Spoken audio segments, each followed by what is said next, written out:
we're fighting time here. We're fighting heat. It's now 100 degrees in here. Fighting the elements, fighting ourselves. We're fighting elements. We had some good joke layers on the last podcast. I looked down, realized it wasn't getting recorded, so we're back to it. So we lost some time. We started out at 50 degrees in the sauna, and then it was 90 degrees, and now it's 100.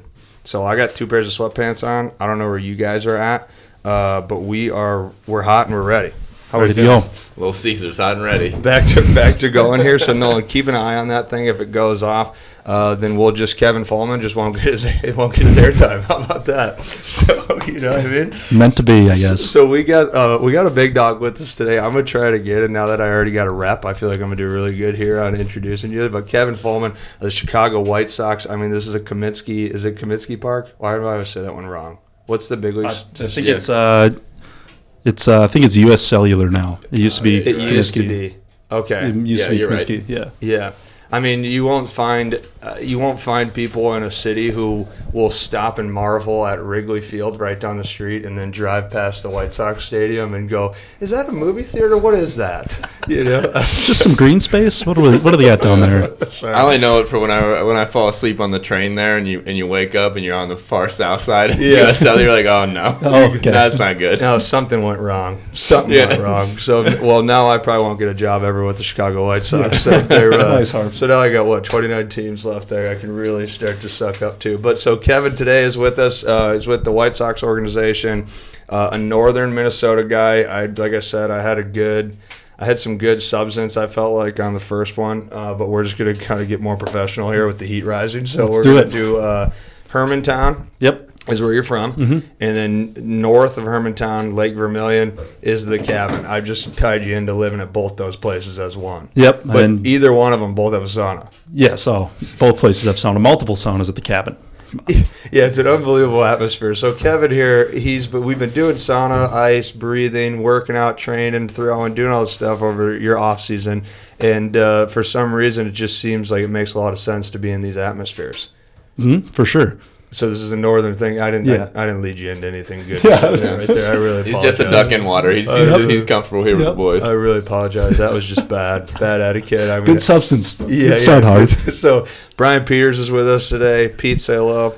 Hello. Thank you very much. And then Nolan's with us as well. Nolan's sitting over there in the corner. Folks, we're sitting in a sauna. I kind of already alluded towards the temperature. The temperature is rising. We're here with Kevin.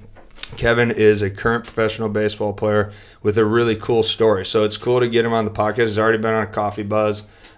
You see him in where he's all over the Mindstrong. I mean, we're doing stuff all the time together. Mm-hmm. We're always trying things out, and we just kind of grown into like a pretty cool group, and we just figured this would be cool to all chop it up for a little bit here on a Saturday afternoon. But before I kind of hand it to you, Kev, to talk a little bit about your story, I know you had a story about your high school coach too, and share some of the things you've learned. That's kind of what I think Pete and I will want to dive into. Yeah, is sort of pulling out some of your nuggets of how you've essentially gotten to where you were to where you are now, and how you've believed in yourself, which I think will be a really cool piece of the story, right? So take us through a little bit of how it was growing up, where you're from, part of the country you're from, what athletics looks like at that part of the country, and then how you got to college professionally and those sort of things. Okay, yeah. So growing up in northern Minnesota, baseball wasn't the dominant sport. It's all hockey everywhere you go. But I played basketball, baseball, and football. And coming to my senior year, I knew I wanted to keep playing baseball collegiately, and I thought I had the talent. But I wasn't very heavily recruited. I was recruited by University of Minnesota Duluth, a small D2, and then St. Scholastica is also in Duluth, and that's a D3 private school. And I wasn't able to go to many showcases or anything like that, but kind of on a whim, me and my dad went out to North Dakota State and went on a visit and then a baseball camp there, and I performed pretty well. So I was able to get recruited there, signed as a preferred walk-on, and then 5 years later, I was through college.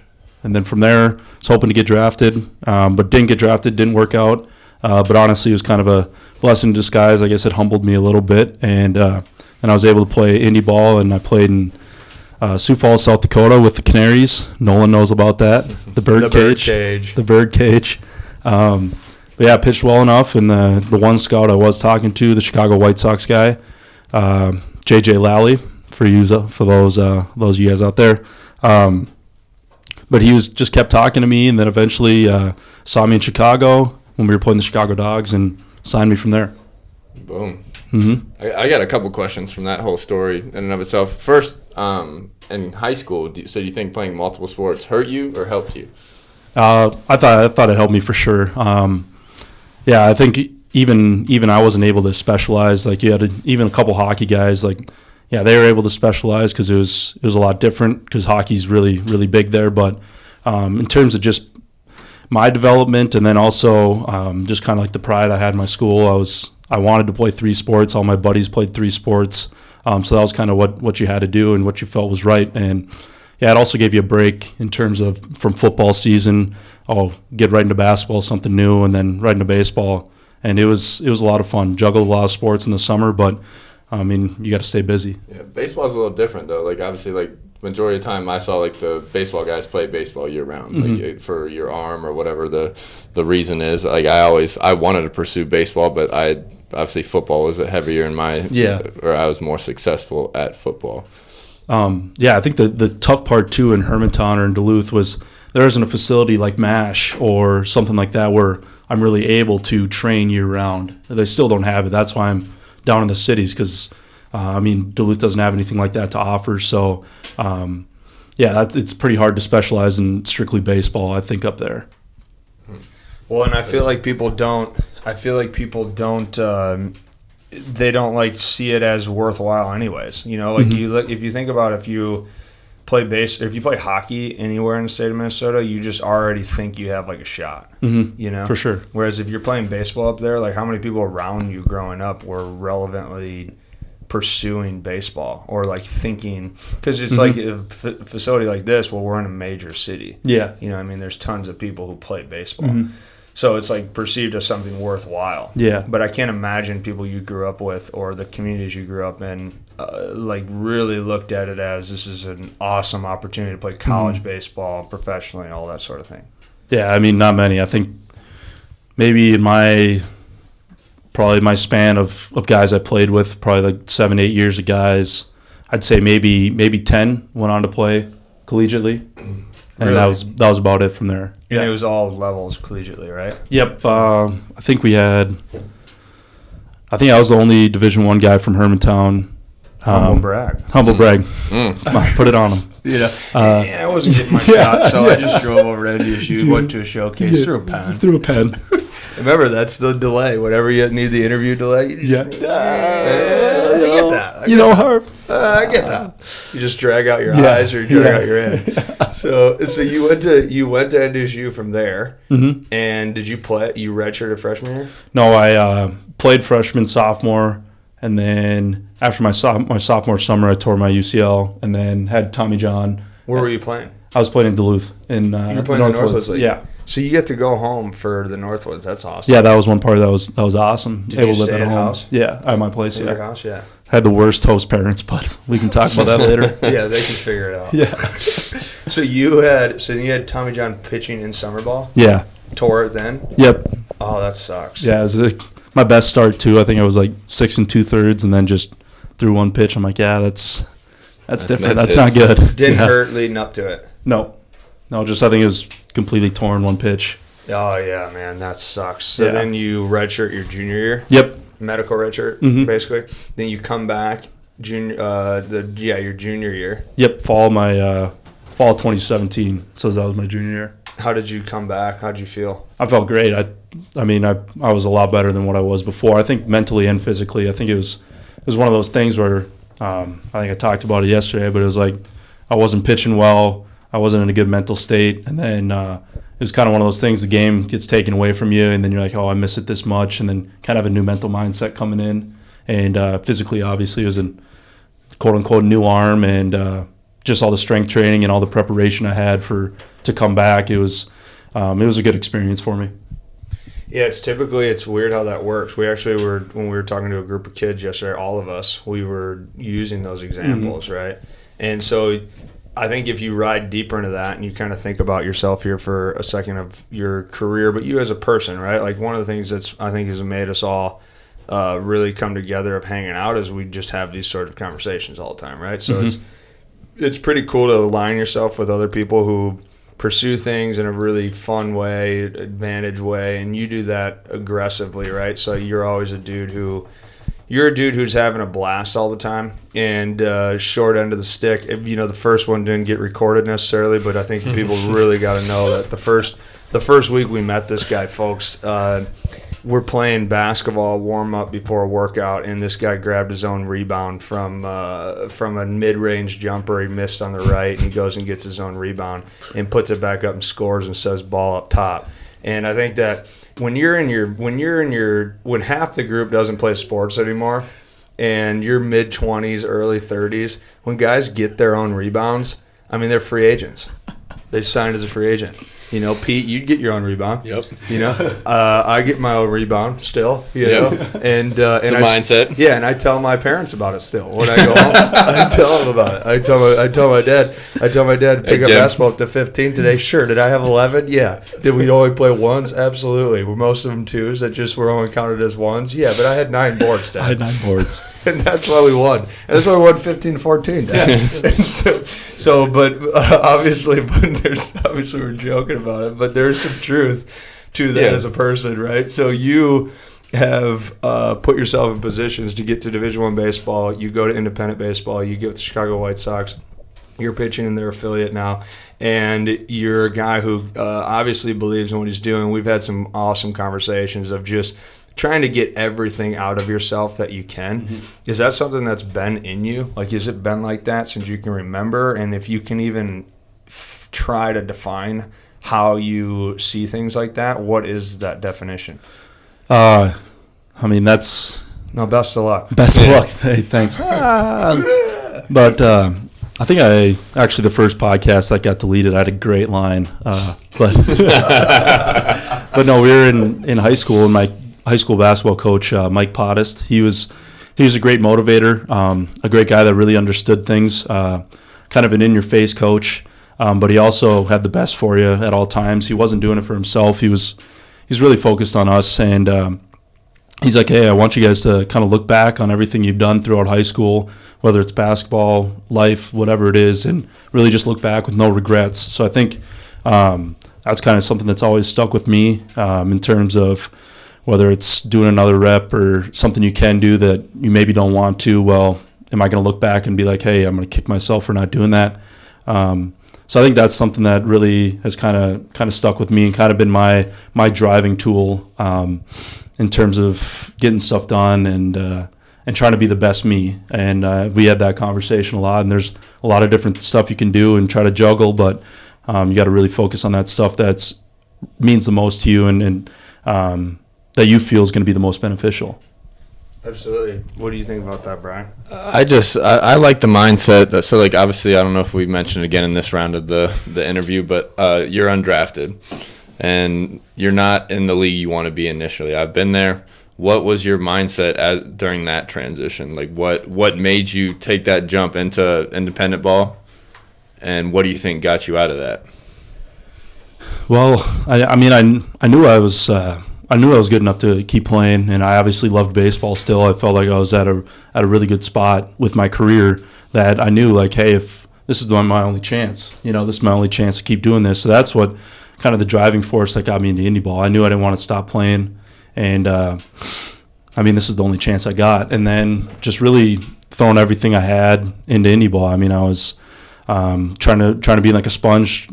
I was the youngest guy by probably 3-4 years. So, it was a lot of information getting thrown at me, a lot of knowledge, a lot of guys who have been there, a lot of guys who have been in affiliated ball, a couple big leaguers that you played with, and you just try to be a sponge. And from there, it was taking that information and then just putting everything you had into every fifth day on that start day, and it ended up working out pretty well.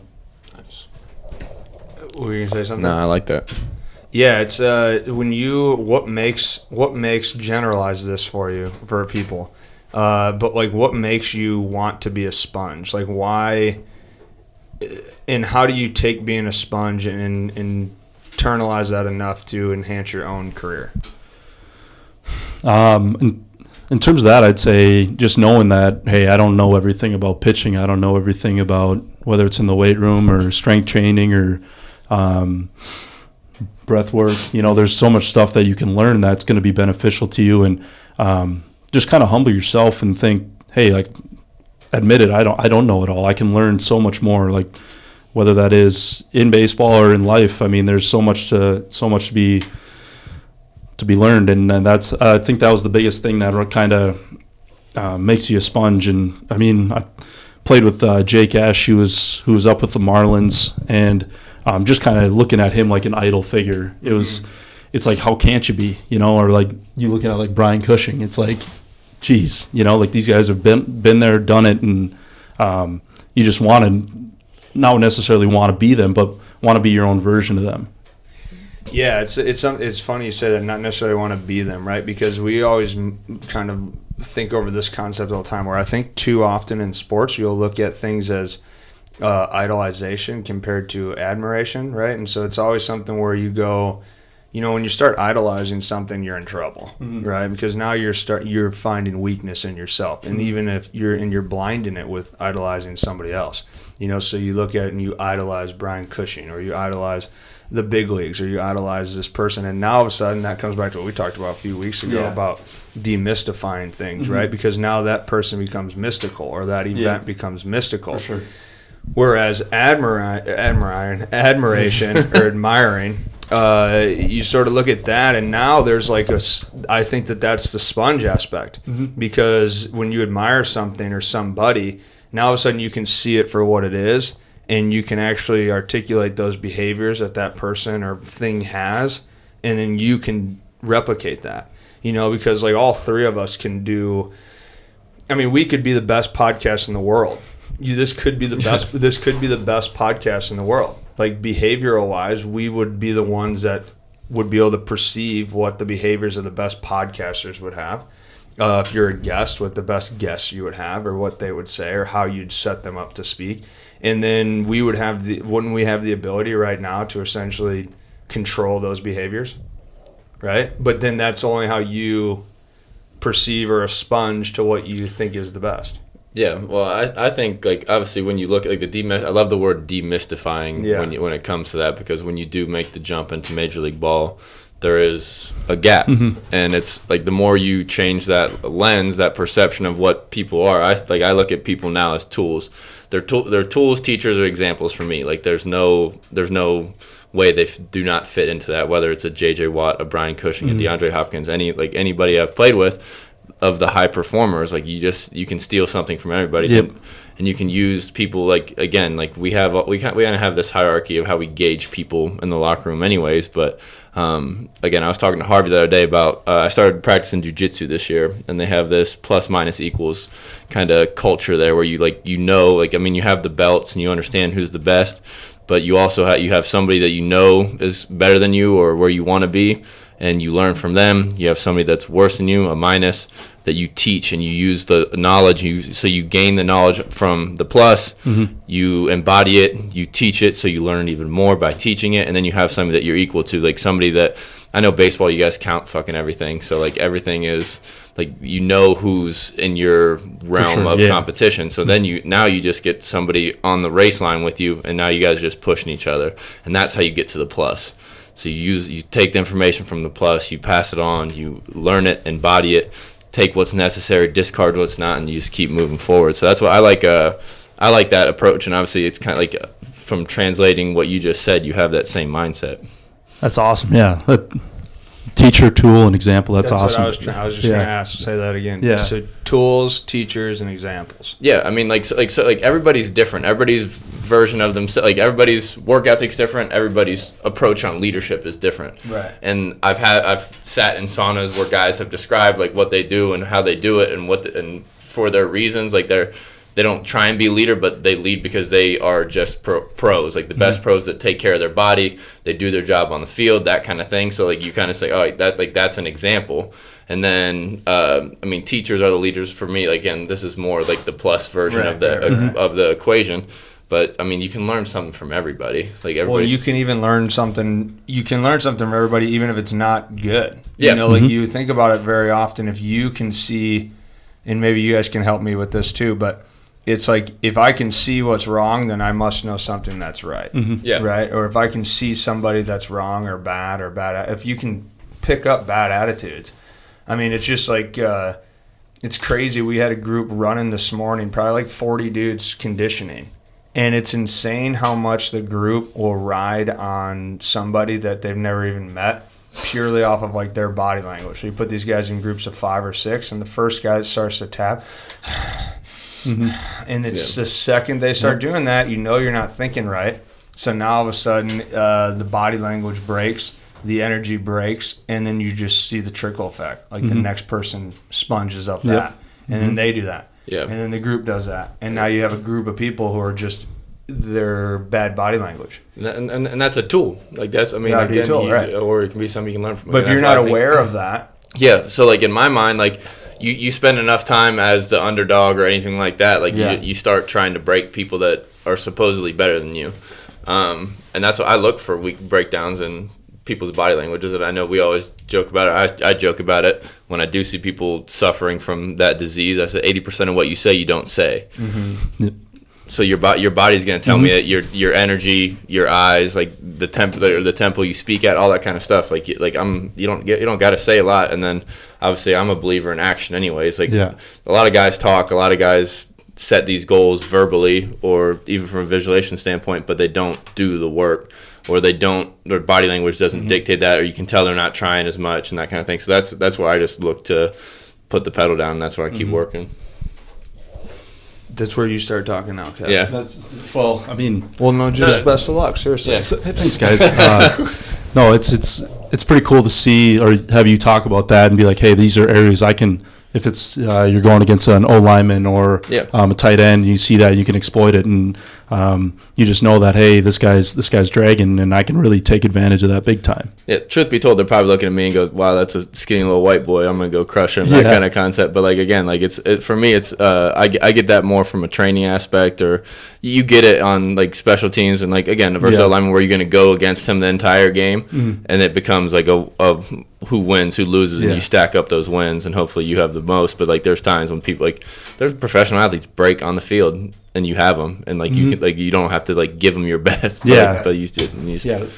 Well, think about it in your shoes. Like we've already mentioned it, you're a guy from northern Minnesota, plays not as recruited, right? You know, you get a shot, and then you kind of claw your way up, and now you're playing with the best athletes in the world in your specific craft. You know, how are some of the things that you've done where you've kind of found your edge or found your things that you can basically have a different edge compared to somebody else that gives you an advantage? I'd say I just try to keep the even keel, and you can see guys that aren't pitching well or aren't playing well, and that it's going to affect their next outing. It's going to affect the outing after that, or it's going to affect the AB. Like you see a guy who you already K'd up twice, and you're like, hey, I can see him walking in the box and being like, I'm already defeated. So that's what you can take advantage of, but I guess just not having a short memory and being able to kind of cycle if you have a bad inning or a bad outing, forget about it, think about it for that night, forget about it from there, and just get back to work and build off what you did learn from that outing.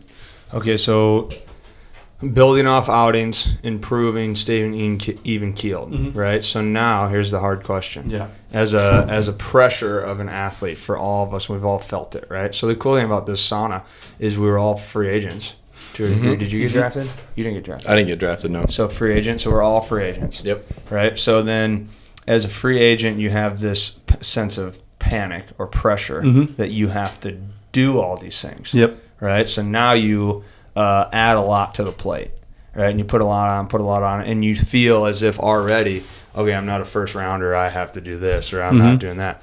So how have you found as you've gotten older how to balance that or understand yourself to a level of I'm doing too much and then being okay with not doing something, knowing that you're improving? That's tough. I mean, it's something hard to juggle and hard to balance. I think what kind of gets me through it is I always joke around about it. We joke around about it, and it's something to keep it light. Yeah, I do know that I don't have as much leeway as other guys, but at the same time, it's kind of fun to have that kind of pressure. Be like, hey, I got to perform, otherwise I can be gone. And it's always in the back of your mind, like we've talked about this countless times. It's always in the back of your mind, but being able to keep it there and not let it come to the forefront if I do have a bad outing, be like, hey, like, come on, they've stuck with me this far. They got to give me a little bit more. They got to give me a little bit more leeway. But I think that's what's kind of got me through it, able to joke around with the guys and the guys that are in my same situation, and just know that, hey, I'm to this point. I deserve to be here. I am here, and I got to make the most of it. Yeah, that's an incredible awareness, and it's necessary because like obviously we've gone through it in our own form ourselves, where there's always the stress to perform in professional sports. Like again, I assume baseball is the same as football, where it's a production league, and what have you done for me lately kind of league. They're not gonna. It's performance-based industry. Yes, so much so. So like the thought process is always funny, as like where you battle complacency, where you battle anxiety from underperforming and that kind of stuff, and kind of tempering those emotions into better emotions and actions. Like that's where I always that's where I gained my wisdom, and I learned from my experience where like I wasn't happy playing ball when I was stressed out to perform. I wasn't happy just like, oh, I'm gonna lose this, am I gonna lose this, like the lifestyle, the competition, like the money, all the aspects of this incredible opportunity, my dream. So like the more I got away from that, I was just like I'm in control of what I'm doing. Yeah, you have to sit there and you have to ask that question. Like even as I'm asking you, you got to think a lot of times I'm asking a question purely because I'm thinking about it, So it's like I want to hear what you guys have to say. But you're right. Like, a lot of times you have to sit there and ask yourself that question. Like you have to ask yourself, what am I doing? Is this real? And you have to have that awareness, and you have to practice that. Like you have to practice having awareness, because it's like you could chase the fame, chase the glitter, and then that's not sustainable. And it's all set up for you to chase it, like it's all set up for you to chase one day in the big leagues, but not set up for you to have a career in the big leagues, right? So it's like it's all set up for you to make 3 years and get to arbitration, but it's not set up for you to get to free agency. And so you're always chasing, and so like the only way to have the opportunity to chase is to still be there. Right, so if you're still there, which is what you're saying, like I believe give me some leeway, I got an opportunity, I need some opportunity, I need to keep doing this. Well, if you can look at it as seeing it for the long run in the ability of creating freedom to fail in a positive way, like, okay, I have freedom to fail because I know I'm going to be in this for a while, right? So I'm going to last as long as I can, and I'm going to do whatever I can to sustain that. But then what's hard is then you have to get to the present and actually like think through, how did you come up with thinking further ahead? You know what I mean? Yeah. And how do you do that? Or how would you realize that it's not just about playing in the big leagues? I want to play in the big leagues. I want to train in the off season while I'm in the big leagues. But then you're in the big leagues. So I've always thought about this. How would you, if you ever played a full season in the big leagues and won the World Series, like why would you ever want to play again? Because you essentially like did it. Like if you won the Super Bowl, like what motivates you to want to play again and play another year? Like how does Tom Brady still discipline himself or sustain that performance after all of that success? Because I look at it, obviously, like, what was the best way to say it?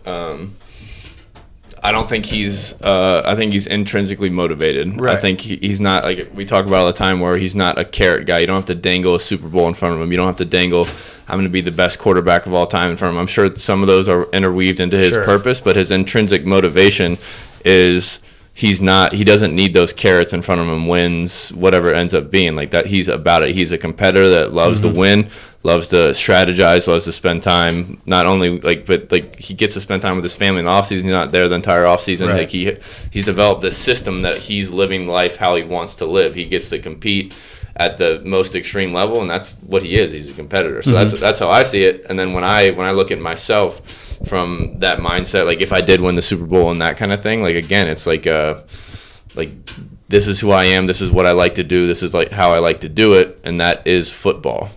So it becomes part of your identity, and like you don't, like, there's carrots in everywhere in life, all that kind of thing. So I it's a constant battle. But that's why for us undrafted guys, we've been to that mindset. A lot of guys haven't been to that mindset, so I think that's an advantage. And you can say Tom Brady's whatever, he's a 5th or 7th round draft pick, whatever he was. Yeah.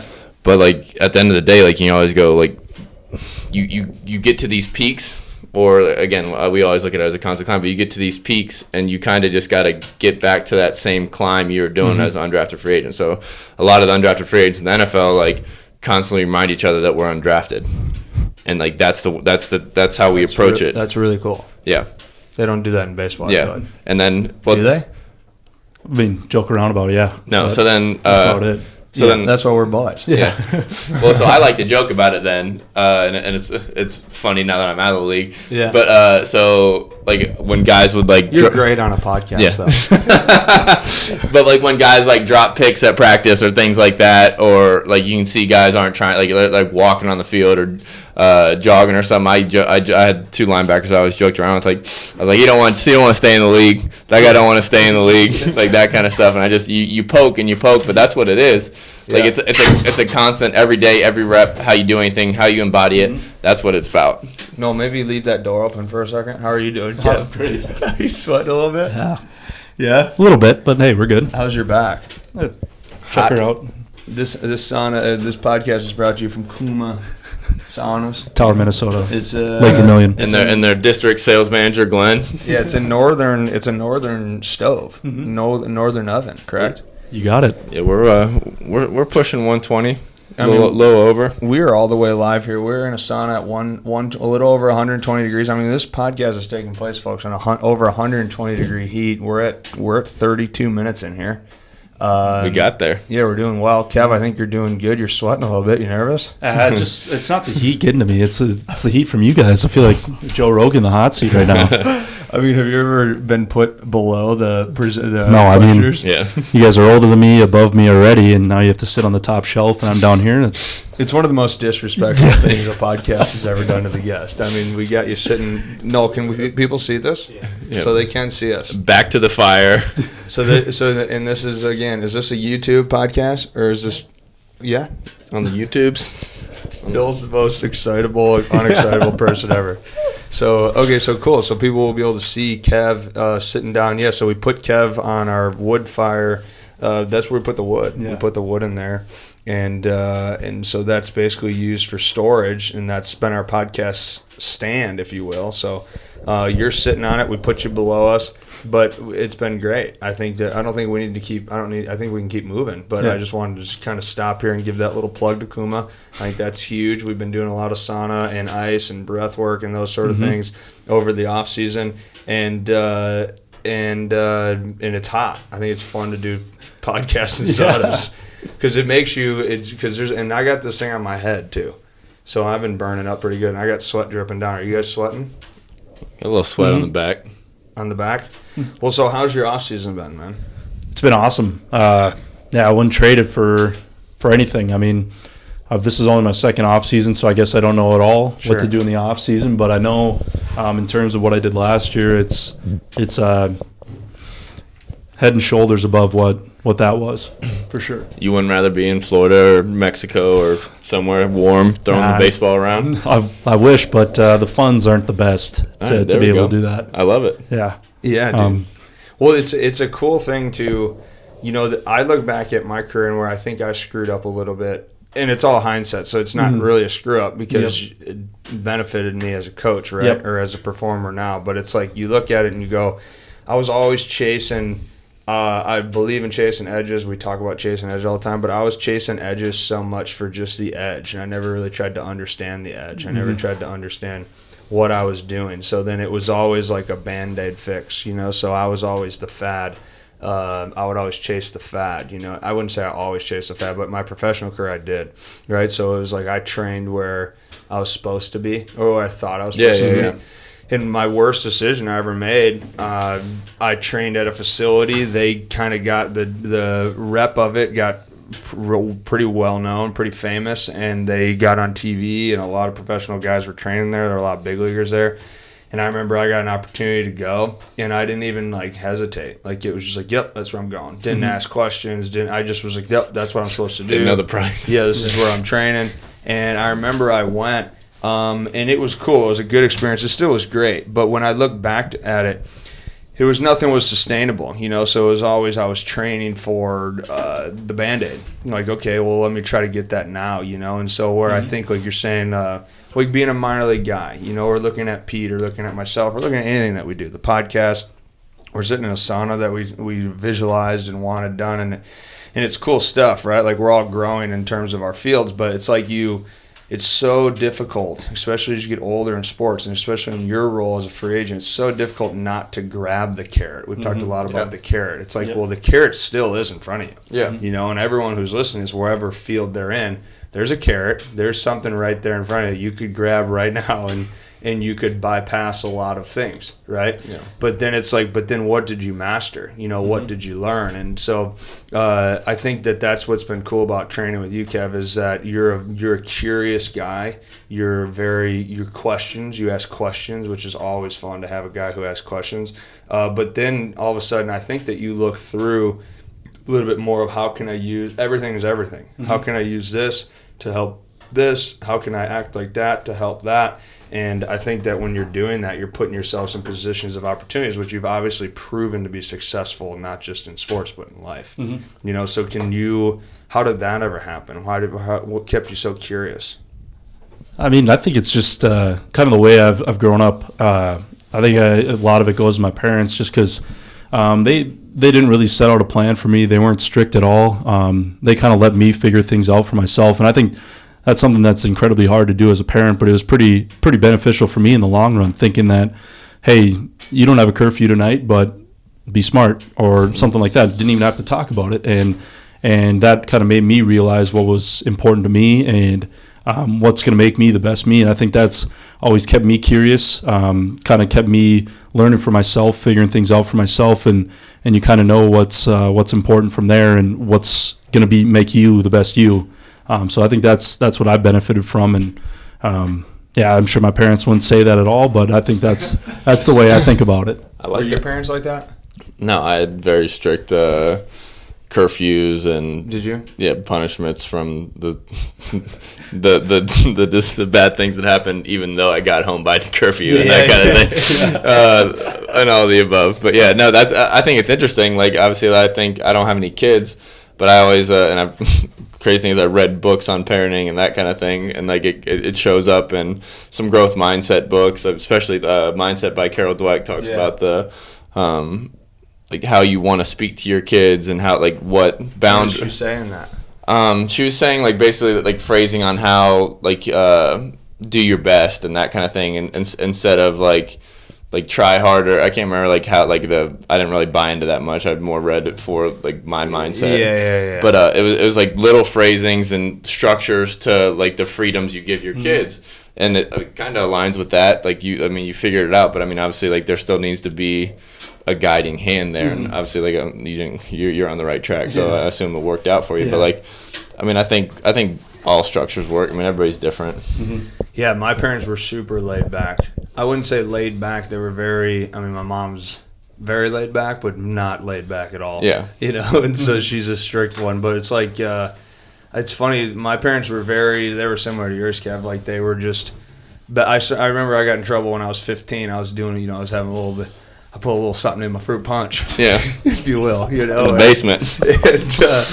And I remember my mom and dad got really mad at me, and I remember them talking to me, and they were basically, I remember my mom's exact words, like she just was like, hey, look, like you're really talented, you're very intelligent, people think highly of you, you're a leader, whether you want to be or not, people are going to do what you do. And she was just like, I'm never going to hold your hand on Friday night for the rest of your life, so I'm not going to start now. Yeah. And she goes, but whatever you get in trouble doing, you will deal with. Yeah. I remember saying that to me. Yeah. And I was like, all right, cool. Yeah. Good talk. Yeah, cool. So then next Friday, I was, but no, just kidding. Yeah.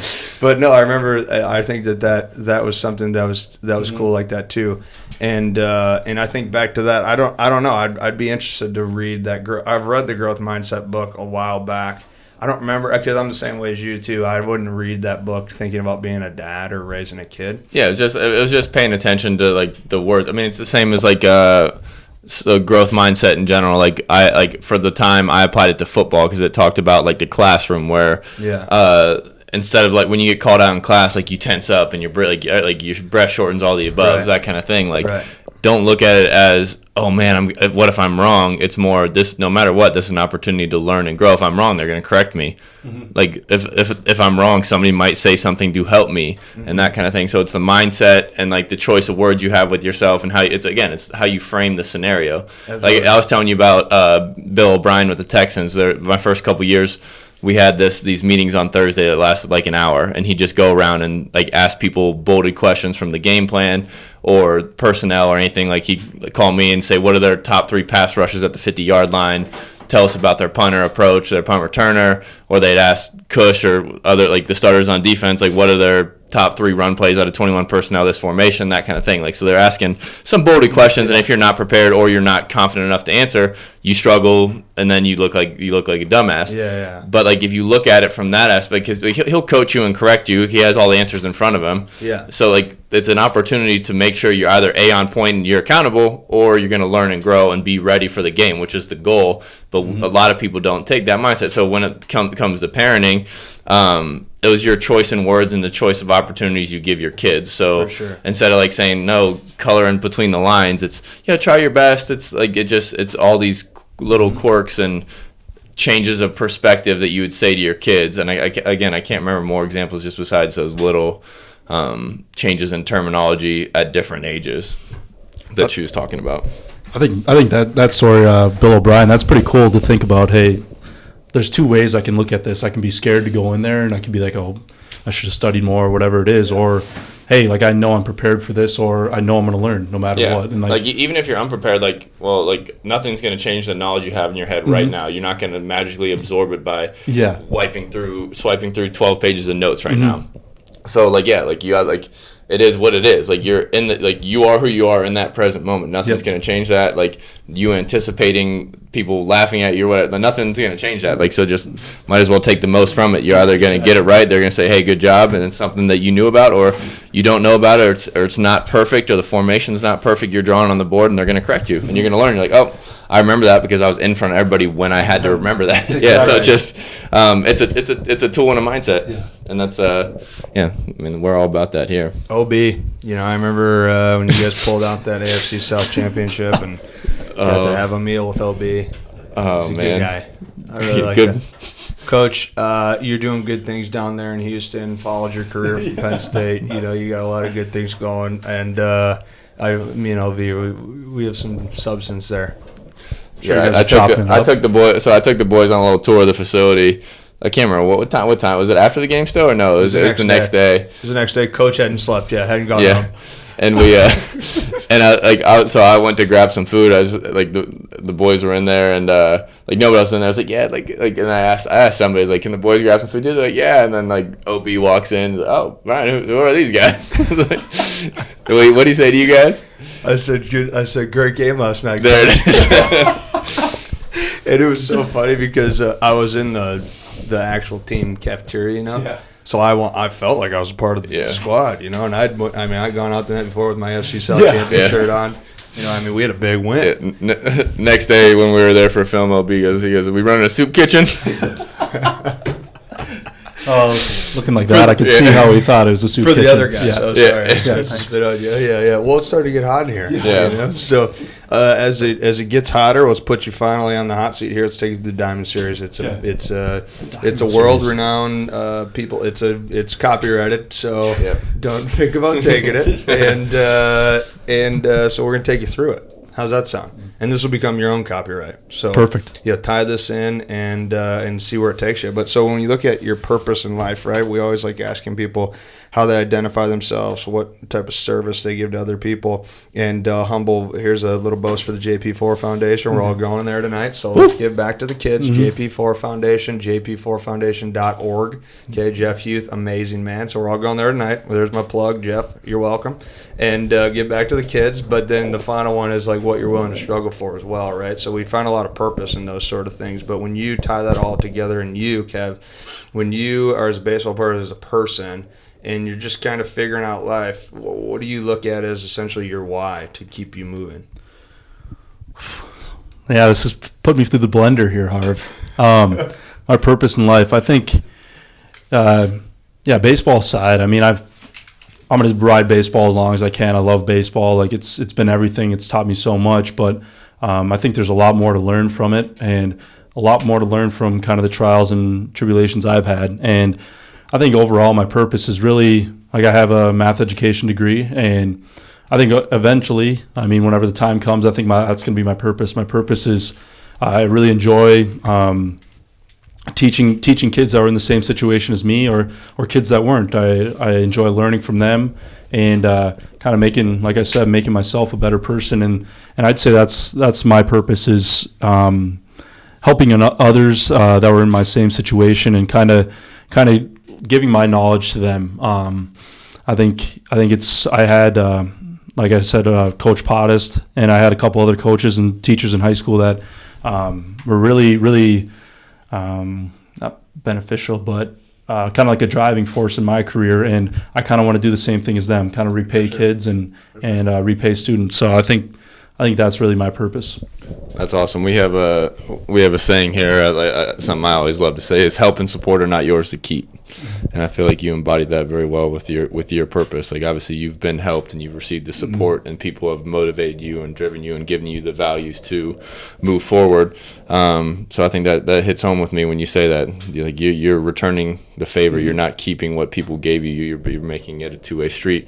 And that kind of moves us into first base, is your standards and values. Like, what when you're not serving your purpose, what triggers you? Like, what values do you have that trigger you to support that purpose? Like, what standards do you have for yourself set? What values do you have for yourself set? Is it to give back? Is it to grow others, help your team, baseball, life, however you want to approach it? I mean, I think helping others, like you said, but just in terms of my standards, I guess it's really trying to be. I know I have a lot of tools to give. I have a lot of good traits, and I think I just kind of want to keep those and uphold the standards. I guess it's a bad thing to say, but I know other people have standards for me, and that's something that I don't want to let other people down. But I also know that, hey, if I'm letting other people down, I'm letting myself down, and I know that. That means a lot to me. It means a lot what other people think. Maybe that's not the right mindset, but I think it's a good mindset to have in the career and the profession that I'm going into. So I think that's what my standard is know that I've done all this stuff in my life. I've been a great guy my whole life. I mean, humble brag, but but it's been fun, and I know my parents, and they love me no matter what, but you want to make them proud. You want to make people that you know for your whole life, you want to make them proud. And I think that's my standard, my values. I really don't have anything that I can straight go to and be like, hey, this is my value, but this is what I have to offer, and this is what I want to keep upholding. Yeah, it's like a feel thing. Mm-hmm. That's what you feel. That's awesome. When you look at the systems that you've put in place, whether that's communicating with family, friends, giving to people, training, eating, sleeping, those sort of things, like, what are just some staples of systems that you got to have in place that you think allow you to be in a good position, to be a good guy? Well, this is something that I'm bad at, but I'd say, because I can get off track pretty easily when I'm by myself. I'm sure everybody's like that, but I'm trying to write things down that I want to accomplish the next day, even if it's something as simple as calling my mom, calling my dad, or something like that, or something as big as, hey, I got a 2-hour lift to get through, or I got a big throwing day. Trying to stay accomplished and staying task oriented has really been big for me. I've struggled with it. It's hard to do, to kind of every night sit down and be like, hey, these are the things I want to do the next day. But I know I'm gonna feel much better about myself if I get that done. So I think that's one thing that's really helped me. I like that a lot. And that was systems was our second base. So, Okay. Yeah. Home plate is your why and your purpose. First base, standards and values. Second base is the systems that support these standards and values that obviously embody your purpose. And then obviously, like, you are where you are right now, but what's going to get you back and sustain you is this purpose and this vision. Third base is vision for you going forward. Where do you see yourself going? Well, I mean, I see myself as a big league arm, big league pitcher. No matter what the role, I want to get there and I want to stay there and I want to be something of substance for a couple of years. If it's a couple of years, and like Harv said, it's one thing to get there, but it's one thing to stay there for a couple of years and be that all-star. So I think that's the vision that I have for myself. I know I have the talent. I mean, you're either the best or you got something different, and I think I got something different. I think I got a lot of attributes that maybe not other guys have, or a lot of intangibles. And yeah, at the bottom line, it's about how you perform on the field. But I think even if I don't make it, I think that's going to be. I'm going to look back and be like, hey, I got no regrets. And from there, I know it's not necessarily a plan B, but I know where I'm meant to do after. And it's kind of a good feeling to have, knowing that, hey, I've got everything ahead of me right now. I've got baseball. I'm going to let this go as long as I can. This is my only opportunity. But that shouldn't be added pressure. It should just be, hey, let's get after it. Let's do it. I love that. I love how you approach the what after baseball as well. Like because you know what's next, that you can put everything into it. It's a very cool concept. Yeah, and it's not a plan B. It's a life. Yeah. It's a life vision. Yeah, so it's kind of what I do in life, and right now I get the ability to use baseball as a platform as my teacher, and you get to improve your skills mentally, physically, emotionally, all that stuff during it. So, well, I know we've had a good couple days. Pete's been here for a few days. It's been cool, all hanging out and doing our thing. I'm very impressed that we were rocking out a good sauna. Yeah. A good sauna sesh. Nolan's over there. He's breathing heavy. He's hot. And Otter, how'd you think it went? Did you think that was okay? Big fan of Kev. You like Kev? Ex-teammates. Yeah, you guys Ex-teammates. Ex-teammates. You guys played for the Duluth Huskies, right? Oh, yeah. Was It's a lot of fun times. Has Nolan caught you in a game? Yeah. Oh, yeah. A lot of times. That is hilarious. So he used to put down the sign, you'd throw it. Hey, I mean, Nolan's my plug for MASH here, too. Two guys. Nolan was the reason I got in here. Oh, really? Yeah. MASH giving you commission? Not yet. Not yet. Not yet. Well, we got it on air, so There we go. they got something to think about. There's proof. And as far for the Mindstrong stuff, keep doing better, keep working, kid. I think you got a real shot at this thing. So Thanks, just Coach. stay focused. Yeah, you dial in. I got some news for you. You better start doing something different. Yeah. No, dude, we were excited to have you on, man. Obviously grateful for your time coming here to sell your story, or say your story, because I took some things from it, and hopefully you took some things from these two For sure. weird little minds on the perch above you. Yeah. I mean, you got to be a sponge, and that's guys who have been through it. It's pretty cool to talk to you guys and even have this opportunity. I mean, I know it's recorded, but even if it wasn't recorded, this would be an awesome conversation to have. I know we've had conversations like that before, and it's really beneficial, and it's a lot of fun to have. You just keep gaining knowledge, and it's fun. Hells yeah. Well, that's the thing, and I'll finish it. Sorry. Hell yeah, brother. I was being serious just now, and I said, well, that's the thing. And then I thought to myself that I was being serious, so I'm going to just kill the seriousness for a second. No, but I am being serious. It is the thing, because we don't get, and I don't know why this is happening. I think we can all have our opinions on it, but I think that it's so rare to come through conversations now, right? And it's hard to have good conversations. And we don't have that many good conversations. And good conversations is where creativity sparks, where intelligence is shared, knowledge is shared, wisdom is shared, and you get those opportunities. So ultimately, we're all living this world and through our own story. It's our story. It's my story, your story, his story, their story. And we don't know whose story is whose story. It's just how you perceive the thing, right? But when you get to come along and share stories, it's just beneficial, and so you get to share that energy with people, and that's where I think we have the most fun, which is why we all wanted to do a podcast. And we all went out last night and we did a sauna night late last night. We trained. We went out to dinner. We had a couple suds. You know, it was a good time. We get up today. We're working. We're coaching. You guys are training.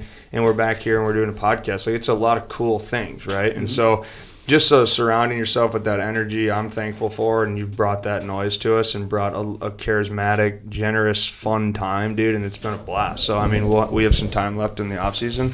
I'm sure we'll do another coffee buzz or something. Oh, yeah. And but yeah, man, thanks for your time and freaking love having you with us. And the unfortunate part for you is we've done a few of these now, so people might listen to this. Yeah. You know? That's my biggest fear. Yeah. So Hermantown, Minnesota, beautiful place in the country, beautiful place in the world. I'm happy. They're happy to have you represent, I'm sure.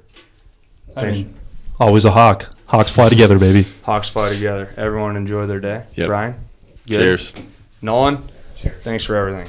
Cheers.